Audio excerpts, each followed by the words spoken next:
করবেই, তাই না? বিয়ের বয়স হয়েছে যেহেতু করতেই পারে। এখন চাহিদা কি মেটাইতে পারবে? সেই চাহিদা মেটানোর জন্যই তো মনের মানুষ খুঁজছি, কিন্তু এখন পাইলে তো ভালো, না পাইলে তো আর কিছু করার নেই।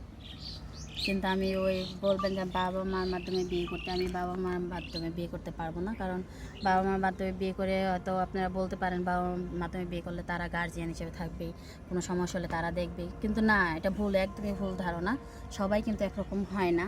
আর তাছাড়া মনে করেন যে একটা মানুষকে একদিনে কিন্তু চেনা যায় না, জানা যায় না। তা আমি যাকে দেখবো ম্যাক্সিমাম আমি তাকে 6 মাস দেখবো, 6 মাস তার সাথে আমি চলাফেরা করব। তার চলাফেরা কেমন সেটা আমি জানতে পারবো, বুঝতে পারবো। তবেই মনে হবে যে সে আমার জন্য লাইফ পার্টনার হওয়ার জন্য কি সে যোগ্য নাকি না। আচ্ছা, মেয়ের দিকে তাকাতে পারবে না, কোনো মেয়ে বন্ধু থাকতে পারবে না। আর তার জন্য আমার যা করতে হবে আমি তাই করব। প্রচণ্ড ভালোবাসবো, প্রচণ্ড রেসপেক্ট করব, প্রচণ্ড সম্মান করব, কিন্তু আমাকেও ভালোবাসতে হবে। আমি ছাড়া কোনো দিন মেয়ের দিকে তাকাতে পারবে না। নদীতে সাঁতার দিতে পারবে এরকম হলে চলবে? সাঁতার দিতে গেলে বৈঠা লাগে, সেই বৈঠার আগে ঠিক আছে কিনা সেটা দেখতে হবে। বইটা কি মোটা কুটা লাগবে?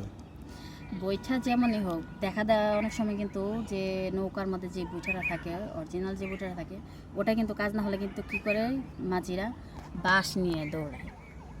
এখন দেখা যাচ্ছে কি হাঁসের মতো উঠলো